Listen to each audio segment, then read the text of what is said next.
While my Easy FLUX LoRa guide proved to be very popular, many of you have been asking for a local offline guide to creating LoRa's with Flux. So today, we're going to cover that. The reason it took me this long to put this guide together is I'm a Mac user. So I've created a Windows virtual environment just for you guys. I'm Endangered AI, and let's get plugged in. So we're going to use the AI toolkit by Ostris, sorry if I'm butchering that, to train FLUX LoRa's locally on your own machine. Now, even though I'm doing it virtually, as long as you're running Windows, you can do this too. Although there shouldn't be any problems doing it on Linux as well. Unfortunately, if you're a Mac user, AI Toolkit does not seem to offer Mac support at this time, so we'll need to explore other solutions if that's something you're interested in. I do also want to note that AI Toolkit specifies here under the requirements that you will need at least 24 gigabytes of VRAM. So unless you're running a 3090 or 4090 at home, you're going to be hard-pressed to do anything with this tutorial. If you are interested and you do want a virtual environment to do this on, I am using Air GPU with a NVIDIA G10, I believe, which performs about similarly to a 3080 but has, I think, 30 gigabytes of VRAM, which means that our training time might be a little slower. I know that 4090s are doing it in about an hour, but thanks to the VRAM, we should still be able to do it ideally in an hour, hour and a half, depending on the number of images that you have. And so with that, let's get started.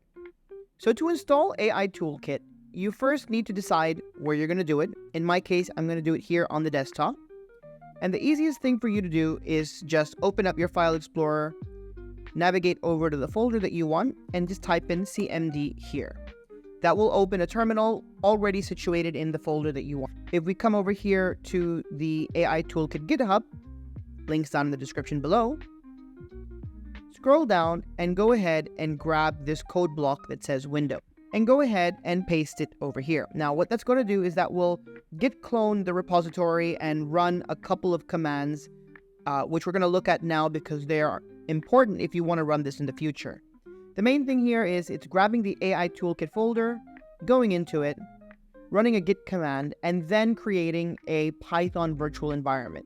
This is really important because any installations that happen will happen in this virtual environment. So if you restart your computer or you exit the command console, you will need to re-enter the virtual environment for this to run properly. And I'll teach you guys how to do that in just a moment. So let's go ahead and drop in the command. And of course, things are not going to work. As I mentioned, this is a completely new environment, so there are a few things here that aren't installed. As you can see, Git is not installed, so I'm going to go and install that, and I'll see you guys again in a moment. After doing a bit of finagling, I was able to get it to work, but you will see that we still have a bit of an error here. Now, instead of solving those off camera, I thought it would be a good opportunity to go through some of the things that you can do for troubleshooting if you run into situations like this. So what I did is instead of copying the whole code block, I just went through each item line by line, sorting out the problems. Mostly it was just reinstalling Git or Python. However, here we are running into a path issue, which is something that can happen to you on Windows. So the final command, install our requirements if you've done ComfyUI or any other AI tool that will look familiar. However, we're first going to try and solve this. So if you see this issue where it says, which is not on path, what you want to do is you want to grab this line of code, copy it, open up Windows and type in environment. And you'll get something like this called edit the system environment variables. Go ahead and open that, click on environment variables. Down here in system variables, look for path and edit.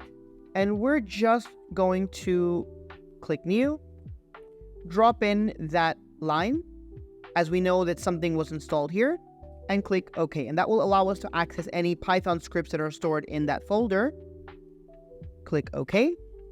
And you see here the next error, could not install packages due to an OS error where it can't find. So we're going to go ahead and retry pip install torch, as this is quite important for anything that is AI or vision related.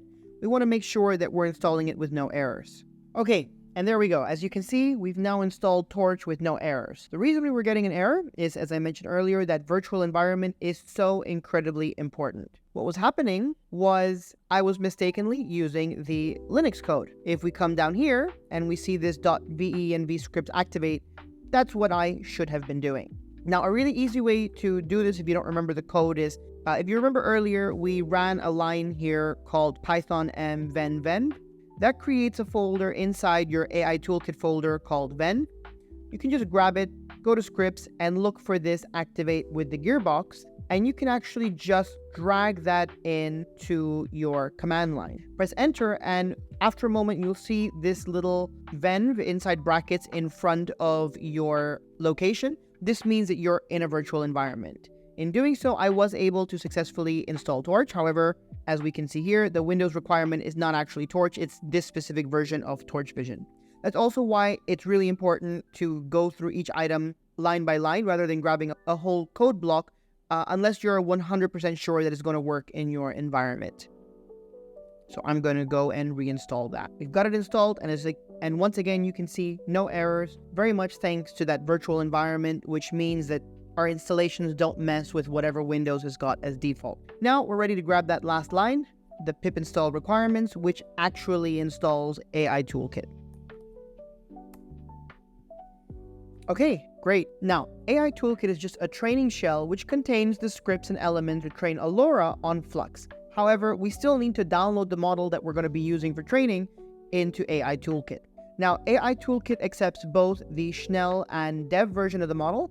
Today's tutorial is going to focus on the Dev version. If you use the Dev model, any LoRa's that you create that are based on the Dev model will inherit the commercial terms of the Dev model, meaning that you can't use your LoRa for commercial purposes. If you use the Schnell model, however, you can use your LoRa for commercial purposes. However, to do that, you need to create a Hugging Face access code and put that into AI Toolkit so that it can download the Dev model, as Hugging Face will not allow you to download the model without doing that first.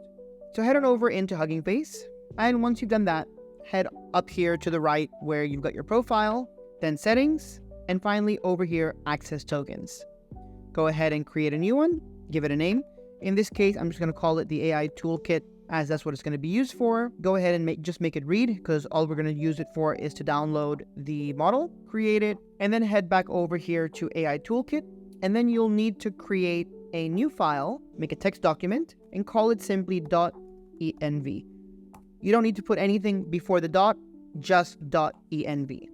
And then you're going to type in all caps, hf underscore token equals, and then drop your key in here. No quotation marks, no nothing. Just that, save, great. Now we're almost ready to get started with the training. AI Toolkit is more or less configured. Now, the next step is we need to have our training images and captions ready for training. If you watched my other LoRa video, you'll know that we already created a LoRa using this set of images. So we're going to use the exact same set and actually compare the output using AI Toolkit locally versus what we got on Replicate. So since we've got the images here, you'll note that we still need to caption them. Now, in the Replicate example, they had a built-in captioner to the form where you just needed to drop the images, and they used Lava to automatically caption the images. Since we don't have that, we're going to explore two ways to caption the images. Now, the simplest but most time-consuming is to simply do it yourself. And the way that you would do it is you would need to create a text file for each image with the same name. So in this case, I would create a text file called 01.txt and write in the description myself. Now, that has its pros and cons, as you can control exactly what wording, phrasing, and descriptors you use for each image. However, it's very time consuming. So today I'm going to show you how we can get that done in a relatively easy way using ComfyUI. Okay, so here we are in ComfyUI, and we're going to be using a handful of nodes from a variety of different node groups. The easiest thing to do is to probably just grab the workflow that I will have in the link below, drop that into ComfyUI, and you'll be able to start working with it. But in case you're wondering, the custom nodes that we're using are the ComfyUI Inspire Pack, WAS Node Suite, Python GOS, ComfyUI Custom Scripts, ComfyRoll Studio, ComfyUI Florence 2 by Kijai, as there's another one, ComfyUI YANC by a latent place, and that should be all of them. If you install those, you should be able to recreate this workflow without a problem. So what's going on here? We're basically using the Florence 2 run node by feeding in the images in batch, captioning them, and then outputting a file with the same name as the images so we can feed it straight into the toolkit. So starting over here from load image from directory, plug in your directory over here. I'm actually doing this on RunPod. So if you are doing this on RunPod, go ahead and just type in 2 dots and a slash and then the name of your folder if you are putting your folder at the workspace level. In case you're wondering what that means, if you use RunPod and you go to Jupyter, go to workspace, I've got it saved over here. If you're not using RunPod and you are running this locally on your computer, put in the directory of wherever you've got the images that you're going to use for training saved. Okay, that connects into Florence to run. This is the main node that's going to do all the captioning. You also want to use download and load Florence 2 model. What this will do is this will download Florence 2 if you don't already have it installed, and just go ahead and wire that in, Florence 2 model to Florence 2 model, image to image. Then over here in Florence to run, we are going to adjust the task to more detailed caption. Now, this next one is optional. If you wanna see the output of the captioning, you can use this show text with the little snake node, and it will show you a block of each of the captions. If you've got a lot of images in your folder, you might want to just remove or disable this, as it could get quite long. And then we're gonna go from string to this save text file. So again, you could just do caption to text or run it through this show text, completely optional. What this is going to do is this is going to take all of the images from load images, feed it into Florence to run, caption it, and then drop them into whatever you have designated here in path. Now, if you just put a folder name, new dataset, this is going to show up in your ComfyUI output folder. So again, if we come here, if you go to your ComfyUI folder and you go to output, it will be whatever folder you put there. Really important thing you want to do is if you're doing this by default, the file name number padding will be 4. Set this to 0 because this will add more zeros to the end of your file name. That's really important for just a moment. Now, up to this point, you're just grabbing the files, captioning them, and then dumping them in this same text file. But we don't know if they're the same name as the input images. So what we're going to do is we're going to take the images that we're using as an input, rename them, apply the same name to the caption text file, and then put it all together in the same folder. To do that, we're going to use this list counter by Inspire and this CR integer to string. So what we're doing is, again, we feed in the images to the list counter. What this is going to do is this is going to start from 0, grab each image and rename them in a numerical way. So 0, 1, 2, 3, 4, 5, whatever. That's going to output as an integer. So we feed that here, and then we're just going to turn it into a string, which is the format that is actually readable as text. Then from here, what we do is we feed the string. Let me remove this so we can see what's going on. We feed the string into 3 nodes. Number 1, back into save text file where it says file name prefix. This is so that we're now applying the new file name, whatever it is, 0, 1, 2, 3, 4, to each output. We now also feed it to file name prefix at save image, which will do exactly the same thing. And then opt, which will basically tell the node that, hey, whatever you get in images, rename it. Then here in save image, we're going to put in the folder output/new dataset. And the reason for that is, unlike save text file, save image doesn't save things into the output folder. It will just drop it in your base ComfyUI folder. We don't want that. We want it to go into the same place that the text file is going in. So we put output and whatever your folder name is here. Set your quality to 100 because we just want the same image. And that's pretty much it. You should be ready to go with that. If you've got your directory set up, go ahead and queue it. And if you go to your output folder, it should end up like this. Now, it doesn't always happen. I did have a few configuration issues which causes it to sometimes not work out. If this happens, just go and check your base ComfyUI folder. If that new folder that you created is there, just go in, grab whatever files are in there, cut it, go back to your correct folder and drop them in, and you'll be ready to go. The folder is now ready for training. So if we come back to our desktop, now that we have the captions all set up, we're going to go ahead and run into AI Toolkit, config examples. And these are the files that we're going to configure so that AI Toolkit knows what to do with the images and initiate the training. There's 2 important files here that we're going to take a look at. One is train LoRa Flux. This is if you're using Flux Dev. And as the name implies, if you're using Schnell, you're going to want to use this file. Now, ideally, you want to be opening these files with a code editor like VS Code, which you can download for free. However, if you're in a pinch, you can open it with Notepad. However, I highly do not recommend it. Here you can see Notepad. you can drag in the file and edit the necessary parts.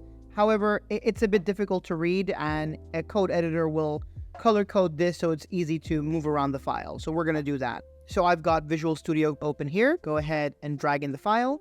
Yep, we want to open that, and everything is here. So what are the main things that we need to do? Well, let's start from the top. Up here, name. This is where we're going to call our LoRa. So in this case, we're going to call this Endangered AI underscore LoRa V1. This is a pretty good naming convention so that you know it's a LoRa, and if you make additional versions or improvements on the same LoRa, you can just iterate through the numbers. We're going to go ahead and leave the process type alone, training folder alone, device CUDA 0.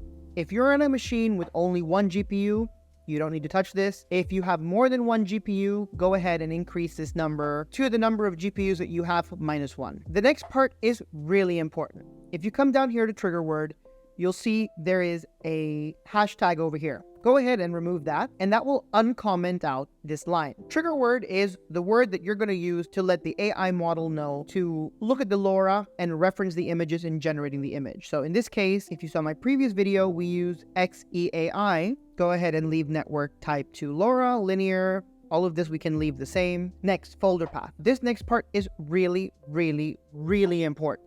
The example as it is set up for Linux. If you are on Windows, you need to make sure that your slashes go in the opposite direction, just like it is on the line above it. The other important thing is to separate each folder. It's not a single slash, it's 2 slashes. In my case, I have the folder down here in downloads. Go ahead and open it, copy that location, and drop it in. Now, as I mentioned earlier, super important, make sure you put in the double slash. Then we've got here the caption extension set as TXT. That's fine. Caption dropout rate. Yep, that's fine. We're going to leave everything else at default. This is where the model is defined. Now, there are a few other parameters here that I do want to dive into, and I will have a separate video where we dive deeper into this. The whole point of today's video is to get you up and running with local training as quickly and as simply as possible. However, a couple of things that you might want to change if you're doing this for the first time is down here where it says save. And save every 250 and max steps saves to keep. Basically, what it does is it will generate a LoRa every 250 steps of training, but it will only keep a maximum of 4. So it will keep the last 4 LoRas that were created in the whole training process. Why you might want this is depending on the steps, the captioning, the images, you could result in what's called overtraining. So sometimes the better LoRa is the one that's a couple of steps behind. So this allows you to kind of have 4 versions or 6 versions, whatever you put down here, so that you can test out the different LoRas and see which one is actually doing what you need it to. So with that all being done, we're just going to go ahead and save that. Once you've done that, come back over to your config examples folder, copy this, go back up to the config folder and just drop it in. Head on over to your terminal, make sure you're in the AI toolkit folder and in the venv. Type in python run.py space config / the name of the config file. So in this case, it's train LoRa flux 24GB. Train, and that should be all you need to do.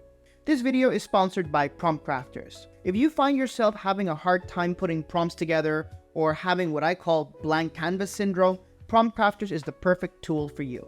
Prompt Crafters is a visual prompt database where instead of trying to figure out how to describe the image in your head, work backwards by finding images similar to what it is that you're trying to create, grab the prompts, and make the necessary changes to get close to what you want. Prompting is a skill, and Prompt Crafters makes it so easy to get from A to B without having to bang your head about finding the right description for what it is that you're looking for. If you're interested, links are in the description down below. Once your LoRas are done training, you'll find them in the output folder in your AI toolkit folder. Now, unfortunately, my Windows instance decided to time out while the LoRa training was happening, so I had to go back and redo it on Linux. However, during the entire process, a few errors did come up. If you are having errors running this on Windows, stay till the end of the video. I'll go through a couple of those errors and hopefully you can have your issues resolved. If you're still not able to run AI Toolkit, please come by the Discord and we'll try and help you out.